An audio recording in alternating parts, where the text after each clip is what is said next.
Good evening and welcome to a program devoted entirely to lefties losing it. Let's start with the day's momentous news. President Joe Biden, remember him, he is the leader of the free world. Well, he's actually going to do something presidential, not for the country, but for his family. He's going to pardon his crack-addled whore enthusiast son, Hunter. But weren't we told over and over again that that would never happen? From a presidential perspective, is there any possibility that the president would end up pardoning his son? No. Well, is there? I just said no. I just answered. Go ahead. Go ahead.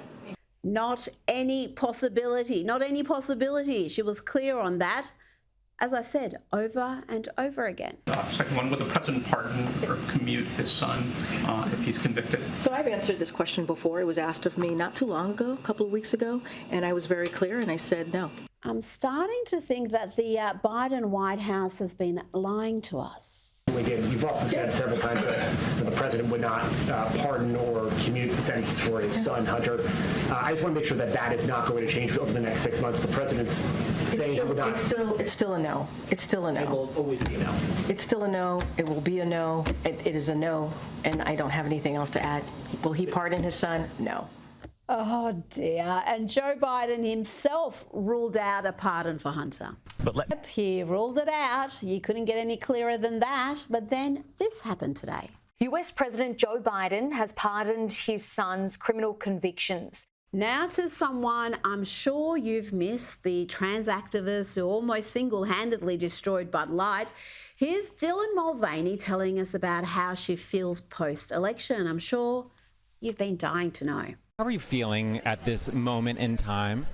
I feel scared and hopeful and a little reckless, but sexy and fun. I no longer feel like I'm trying to win over the wrong people anymore. I think that I want to find my community. I know a lot of who those people are and find some more of the good ones. Now to a clip for lefty women with daddy issues. This is a hairdresser from Omaha, Nebraska with some terrible advice and a warning here. This woman is insufferable. So you want to get back at your dad for voting for Donald Trump, do you, pumpkin? I have a great idea.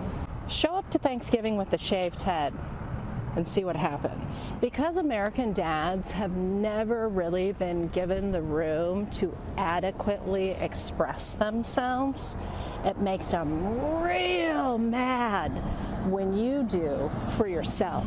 I told you she was insufferable, and she's not just encouraging irrationally angry women to make some very poor decisions. She wants to facilitate it. Other dad mad options would include getting a tattoo on your face or your neck or even your hands maybe. Ooh, or a facial piercing. That'll really set him off. I love doing like that so much. I even want to help you on your dad mad journey, cutie. And you would like to shave your head before you go home for the holidays? I'll do it for you for free.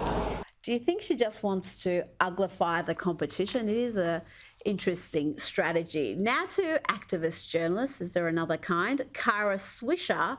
She considers herself an astute political commentator and strategist. This was her advice to the Democrats earlier this year. Rapist, racist, fascist, over and over and over again. And then the trials are happening at the same time. He's just had to pay, he's just $93 million poorer right now. And just hammer it in with those three things. Rapist, racist, fascist. Gosh, I'm shocked that didn't work. How did that not work? But after cheering on the lawfare and the unhinged attacks on Donald Trump and his supporters, Kara now wants the Republicans to stop celebrating. Apparently there is too much joy. Listen to this bitter lunacy. My fail is them insulting everybody and doing everything. I think they're overstepping really quickly and becoming sore winners. NFL players are doing the Trump dance. Did you see this? Like they're doing that stupid, weird, dance he does where he looks like he's two horses. This isn't going to endear you to anybody being sore winners. Just stop it. Whatever. Do your stupid dance. But let me just tell you, you think liberals are irritating? You're irritating too. And I agree some liberals are irritating, but we do need to get along. And you're just being douche nozzles about it. So whatever. Oh, now we need to get along. Before, the Republicans were racists and Nazis and convicts, but now we all need to get along. Stop celebrating your massive win and being sore winners. Talk about being completely out of touch with reality. If you want to know why folks are dancing, if you want to understand what we saw at the UFC, then listen to Jesse Kelly. He gets it. The roof sounded like it was going to come off the place. It went so loud when Trump went in there. And then after John Jones knocked out the guy he was fighting in the heavyweight championship fight, he does the Trump dance in front of everybody and gets on the microphone and says, essentially, I'm so grateful Donald Trump is here. It's such an honor. He goes over and shakes his hand and hands him the championship belt like it was this big, big, big sports moment. But what was that moment? The moment was there has been an outright rejection of how the left has dominated our culture in every single way. And they've been so vicious and mean and dogmatic to anybody, including professional athletes, who ever spoke out against them, that what you're seeing now is a rejection of all of it. And the reason it is being rejected is they abused power when they had it, and then they lost it. Now to a woman who has never been accused of having her finger on the polls. Here is MSNBC anchor Joy Reid losing it over an amusing meme. What is happening here? What is happening here? What is happening? What's happening here? What's happening? What's happening here? Another day, another apology delivered by Sunny Hostin on The View. You know, these are happening so often that I'm not even featuring them all on this segment. But this one was particularly bitter and passive-aggressive, so I had to share. I see you. I see you over there. I have a very quick statement. Yes, it's not going to be that quick. Pete Hegseth has denied any wrongdoing. His lawyer said he paid the woman in 2023 to head off the threat of a baseless lawsuit. No charges were ever brought.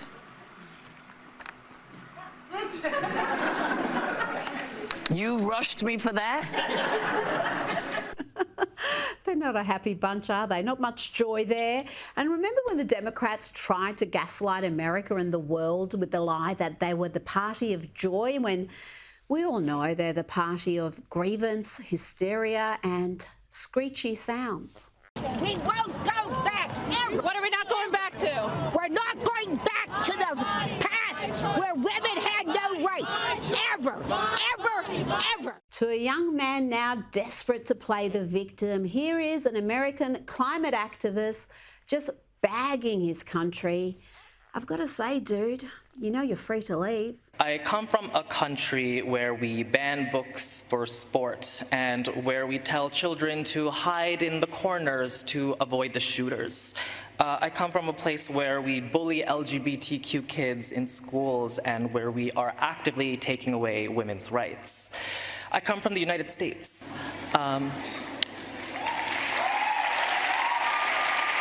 We have a lot to be grateful for after the US presidential election, including being spared the pain of having this young lass shoved down our throats for the next 4 years. Here is almost first daughter, radical leftist activist Ella Emhoff. I'm such a big fan of you. Same, girl, same. I can't even believe you know who I am, and are you kidding me? I can't believe you know who I am. Well, you are like a breath of fresh air. Every kid I know is just like, knows your name, is singing your praises. The way that you play with fashion and just are unabashedly yourself is the most exciting thing I've ever seen.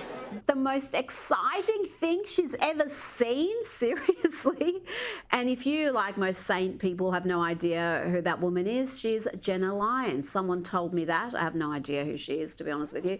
Let's hear now from American Democrat Party strategist Julie Roginski, who thinks she's going to stop the military from deporting illegal migrants. Promise you with every fiber of my being, because I'll probably be one of those people, that if anybody comes for these people and tries to drag them out by force, there will be protests of people like me, American citizens, who are going to stand there and do everything possible to prevent these women and children, which is all who these people are.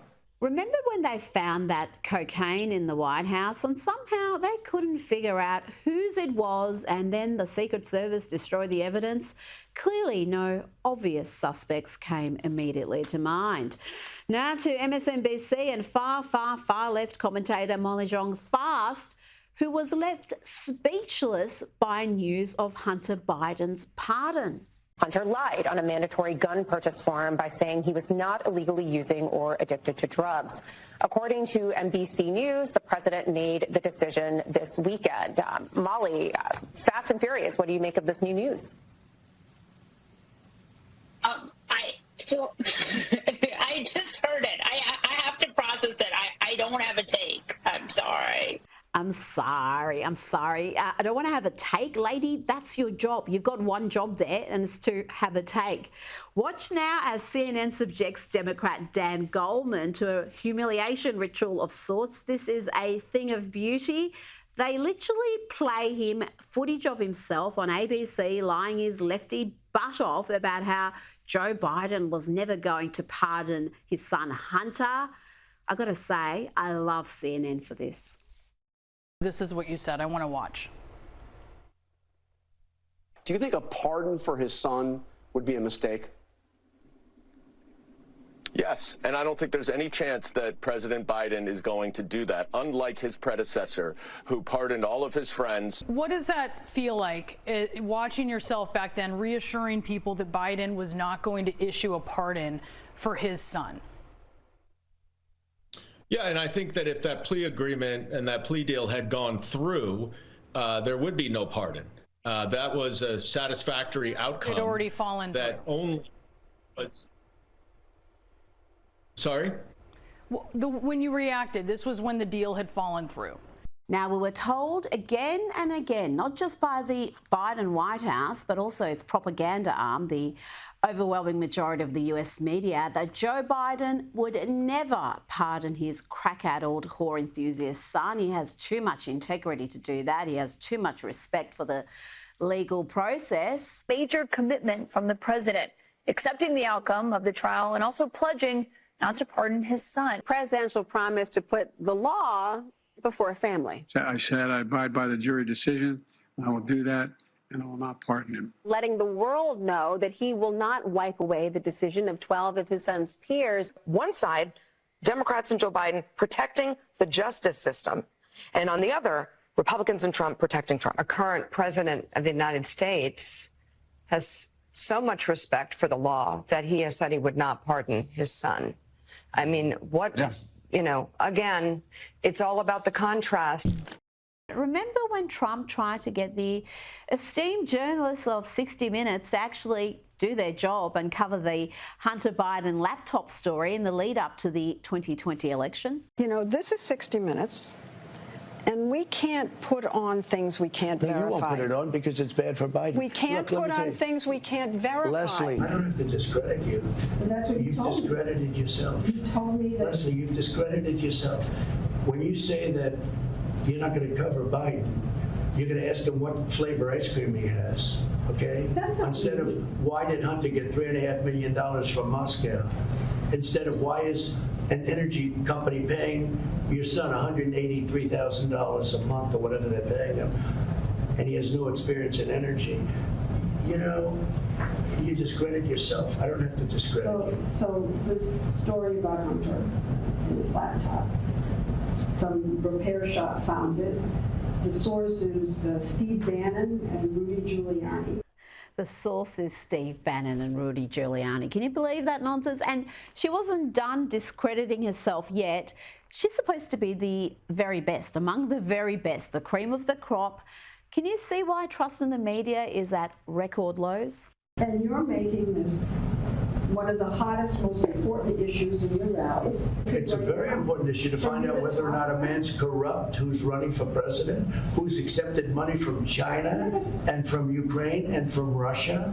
All these I think things that's have an been important issue. investigated and It's incredible the way you can try and say this and sit there and look me in the eye and say it. He accepted money, his family, from Russia, from Ukraine, from China, and from other places. His brother, who didn't have experience, became a big builder in Iraq without experience. Take a look at what's going on, Leslie. And then you say that shouldn't be discussed. I'm saying it's the biggest scandal out there, Leslie, and you don't cover it. Because it can't be verified. You want to talk about insignificant things. I'm telling you. Of course it can be verified. Excuse me, they found the laptop. Leslie. It can't be verified. What can't be verified? The laptop. As you saw from the captions there, it wasn't unverified. It wasn't a fake story. It was very much real and implicated not just Hunter Biden, but Joe Biden. The New York Post did a series of bombshell stories on it well before that little interaction. And let's not forget, the media, including 60 Minutes, for 4 years, pushed completely unverified Russian collusion hoax stories, but they chose not to cover that crucial story in the lead up to the 2020 election. And never forget, they impeached Donald Trump for wanting to investigate the very crimes Joe Biden just pardoned his son for. Now, let's go to CNN. They're still defending the president. Apparently, Trump is going to go around and shoot everybody. And if Biden didn't pardon his son, what would happen next? What? You can defend it, but wasn't it a lie that he was not going to pardon him? No, I believe the circumstances have changed. I think that we now have a president coming into office who's talking about firing squads, who's talking about running people around the country and making sure that everyone who's his enemy is going to be punished. Firing squads, really? These people are nuts. But not to be outdone, the ladies of The View, led by Whoopi Goldberg, have decided that it is Donald Trump's fault that Biden lied and pardoned his son. Try to keep up with this logic, if you can call it that. I'd stop calling it a lie. Okay. Well, here's what it says. It's a precedent for all of us to open our eyes because we've elected someone who is in a similar situation, who didn't have a drug problem, who knew what he was doing, who clearly stood and said, I can do this. And he did it. So I think, for many, many reasons, this is very different than any other situation that we have ever dealt. Now we've got Jon Stewart, another lefty, losing it, but at least he did try to inject a little humour into proceedings.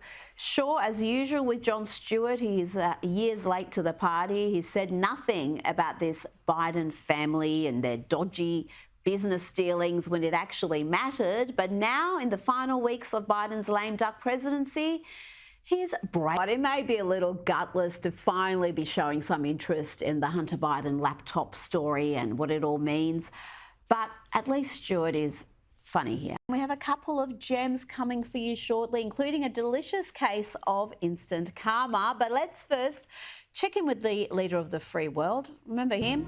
Here he is in Africa, and he's being guided around Angola, which he seems to think is a city. You know, with you in Angola, a vibrant city, and I look, not the city. The city I know is not Angola, but in Angola, in a vibrant city. Glad he cleared that up, or he may have looked foolish. Soon he was on much firmer ground, talking about his favourite topic, trains. I'm probably the most pro-rail guy in America. I've ridden over 1,300,000 miles on a daily basis to my work. Okay, you know, these days people ask Joe Biden how he sleeps at night with all the lies he's told, the damage he's done to the country. Turns out he sleeps just fine. People, goods and services, but will also promote shared prosperity and inclusive growth across the region. Internal consultations aiming at aligning this project with national priorities and other bilateral and regional commitments. In closing, allow me to reiterate Tanzania's commitment to regional integration and shared prosperity. Oh dear, perhaps it was just resting his eyes. Surely he only dozed off for a few seconds. No, he's still asleep. We note the progress made on the development of the Lobito corridor and commend the visionary leadership that has brought this initiative initiative to life. And it is through such partnerships and innovations that Africa's Agenda 2063 will be realized. Okay, that's enough. I don't have all night on this segment just to be playing you Joe Biden sleeping, because that did go on for longer than I've showed you. The good news is that Joe Biden bounced back to deliver this rousing message. Yep, he's talking trains again and seems to be confused about exactly who the president is. Mr. President, I'm coming back to ride on the train all the way from end to end. As I say, when we on the Senate floor of the United States Senate, excuse the point of personal privilege. I've ridden an awful lot on trains. I commute every day, so I like trains a lot. Let's have a look now at MSNBC genius Joy Reid, who felt the need to fact-check a funny meme President-elect Donald Trump posted. Just a few hours ago, Trump posted this obviously AI photo of him standing on a mountaintop next to the Canadian flag, looking off into the distance with the caption, "Oh, Canada."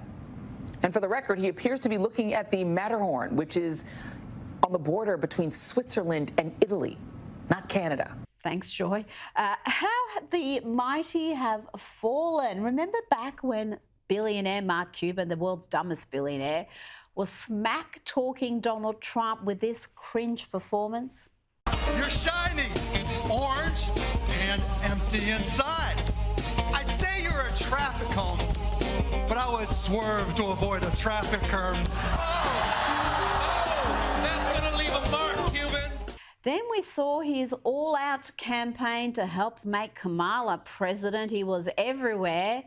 But now the dude who bears a striking resemblance to Rachel Maddow is reduced to appearing on the podcast of the Hawk Tour Girl. Really? You got Pookie's Pickles.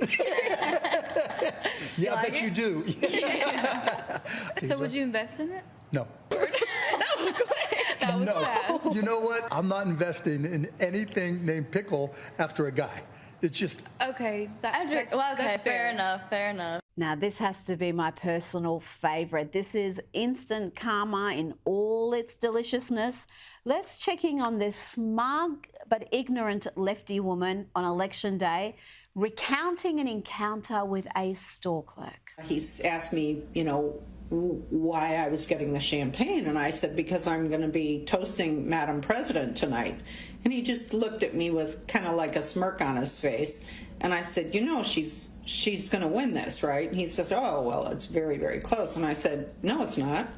He says, well, what do you mean? I said, no, it's not. The women of America are making their voices heard.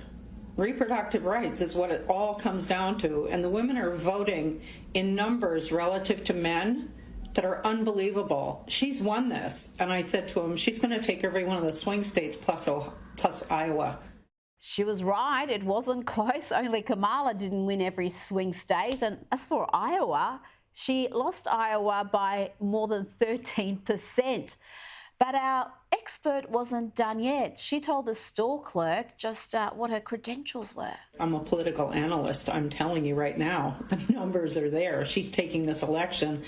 And then I said to him, you realize, and he didn't tell me who he voted for, but of course I knew. And I said, you do realize you wasted your vote, right? And I didn't care. Oh, gosh. So likeable. Now let's check in with Dr. Arlene. Post-election, I'm sure she's going to apologise to that shopkeeper and put away her pundit hat, eat a little bit of humble pie. We'll talk about the cabinet appointments, other things that people are concerned about. We'll take an in-depth look at those things. No, of course not. These people never acknowledge their clownish mistakes. They never apologise. They just double down on the lunacy. And that's it from me. I'll see you Sunday morning for Outsiders. Good night.